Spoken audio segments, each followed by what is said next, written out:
twatentu abwatu mugaka nyachae tukamutugwekera around yeye mnatogo tugwekera Matiangi ntaetemba sabe mwensi oso wanje kwaino monto nde bwensi otake kura onganye korugusi around yaikire 9 togo tacheme saigoro. Nataka Matiangi aulize o president. Inua mikono muonyeshe. Ya mwisho tumpatie ruhusa aende kutafuta marafiki watusaidie kwa hiyo kazi ya president.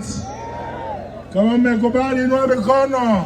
We expect that Fred Matiangi will fight for us and fight for all Kenyans. We believe he's qualified and he is a good man.